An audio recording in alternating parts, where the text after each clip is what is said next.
On va voir maintenant une séquence tout à fait inédite, et vous avez raison de l'amener, Didier François, extrêmement impressionnante. Il faut bien préciser ce qu'elle est, c'est-à-dire c'est une séquence de combat entre un soldat russe, Yakout en l'occurrence, d'après les informations qu'on a, face à un Ukrainien.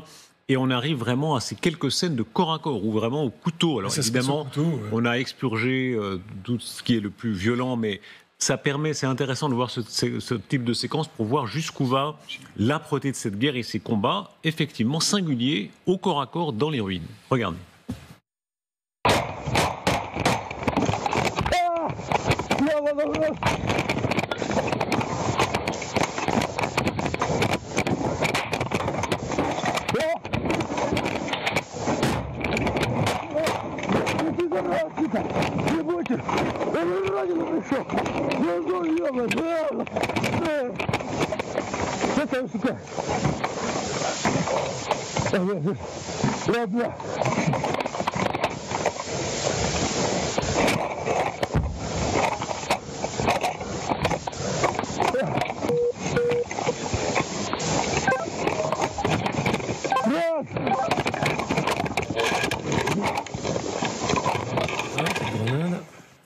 Voilà cette séquence, et je précise encore, on a enlevé beaucoup de moments sanglants, etc. Une bataille, c'est insoutenable la fin. C'est insoutenable. Mais disons, le but là n'est pas c'est simplement de montrer à quel point on est dans une guerre où il y a l'hypertechnologie, et effectivement, on est parfois. En fait, c'est vraiment le combat de localité qui va jusqu'au bout, et le combat de tranchées, où l'affrontement entre d'hommes, enfin, d'abord en groupe de combat, mais le groupe de combat, c'est pas beaucoup d'hommes qui s'affrontent pour prendre une position, et on le voit là dans un paroxysme de violence où ça se rapproche. Et il y a un moment, ça va finir effectivement où deux soldats se retrouvent ne pouvant même plus tirer, à sortir leur couteau, et c'est le premier qui frappe, qui blesse l'autre gravement.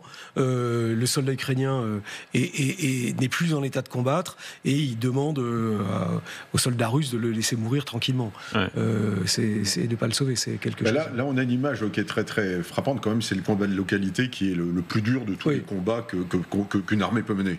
Parce que les pièges sont partout, les postes de combat sont partout, et donc on tombe sur l'ennemi au détour d'une pièce, au détour d'un quartier de maison, etc. Et donc c'est le combat où il y a le plus de morts, en fait. C'est un combat qui est dévoreur d'hommes. Et puis, on le voit bien, là, c'est un combat qui est dévoreur de munitions. C'est-à-dire que c'est un endroit, en fait, on a tendance à tirer partout, parce que c'est très anxiogène. Il y a une perte de repères. Et de grenades. On ne sait pas où va être l'autre, donc on arrive quelque part, on rafale a priori, et donc ça donne un combat qui est quand même qui est sur le plan stress et le summum de ce que l'on peut encaisser lorsqu'on est soldat. Et la mort très directe, parce qu'on a beaucoup vu de scènes de drones où les gens infligent la mort, ils sont à des kilomètres. Parfois, on sait qu'aux États-Unis, il y a des opérateurs de drones qui tuent, mais quelqu'un qui ne voit même pas, enfin, il voit juste sur un écran. Là, il n'y a personne en face. D'abord, on est devant, donc c'est pas facile de tuer un homme, effectivement. Puis avec Harry sur 3 dimensions. Ou au couteau.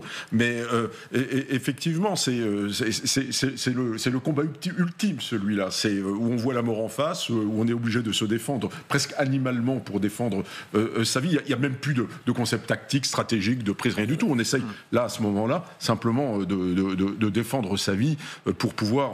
c'est très usant. Je me rappelle, tel de vos confrères, collègues généraux, qui disaient pendant la Première Guerre mondiale, il y avait parfois des combats qui finissaient effectivement à la baïonnette, ou souvent, même là, c'était plutôt avec la crosse du fusil qu'avec la baïonnette, parce qu'il y a quand même même entre combattants, il y a un moment, ça dépend de l'espace, c'est toujours pareil, ça dépend de l'espace qu'on a, mais le combat en localité est très particulier. Alors on a un excellent centre de formation en France, qui s'appelle le Sansup, qui est à Sissonne, qui est un endroit absolument formidable pour ça. C'est très très dur, parce que effectivement il y a une consommation de munitions énorme, de grenades énorme. Ça demande la menace permanente et vient du haut, du bas. On est vraiment sur une menace tridimensionnelle.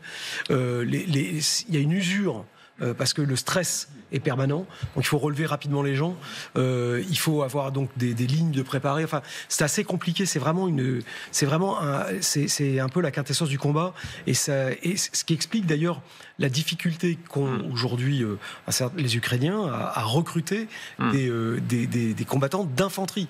Là, pour le coup, autant sur le reste, les drones, etc., on en trouve. Aujourd'hui, la grosse difficulté quand on parle de problèmes de relève, c'est surtout, ce sont ces soldats qui sont les soldats au contact de la ligne de front. Alors, il y a pas que de l'infanterie, évidemment. C'est important. En fait, dans un combat en localité, il faudrait, l'idéal, c'est d'avoir de l'infanterie appuyée par du génie, un peu de blindés. Enfin, voilà, c'est vraiment le combat interarmes. Et excuse-moi, mais je t'en prie. Ce sur quoi on n'insiste pas suffisamment, c'est véritablement la dépense physique dans un combat en localité. On est sans arrêt en train de faire des bonds, on doit passer par des fenêtres, il y a une dépense physique, je dirais, d'adrénaline et physique qui en fait un combat qui est absolument épuisant. Parce qu'on se balade avec sa frague, on se balade avec son équipement, avec son fusil, son casque, on a des kilos dessus. Et en plus, je veux dire, le chaos de l'environnement de la localité oblige véritablement le soldat à faire un parcours du combattant en permanence, en combattant. Et donc, c'est absolument épuisant sur le plan physique, en plus et moral. Voilà, c'est ce que je veux dire.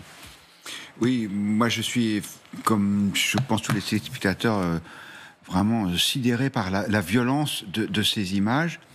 Peut-être qu'effectivement ça accrédite, ou plutôt ça crédibilise ce que disait Boudanov, le patron du renseignement militaire. C'est ça qu'on entendait il y a quelques minutes, parce que s'il y a une guerre acharnée qui doit se symboliser dans des images, c'est celle-là, quoi. Donc ça montre bien que l'énergie des Ukrainiens, elle est intacte. Et bien sûr, c'est pas avec un combat comme ça qu'on change le cours d'une guerre. Vous imaginez sur un front qui fait plus de 1000 km du nord au sud. Mais je pense que c'est presque un symbole, quoi, de l'intensité et peut-être aussi du caractère acharné, j'allais presque dire équilibré de cette guerre. Parce que si on en est à venir au couteau, ça veut dire qu'il n'y a pas un des deux camps qui arrive à prendre l'ascendant sur l'autre.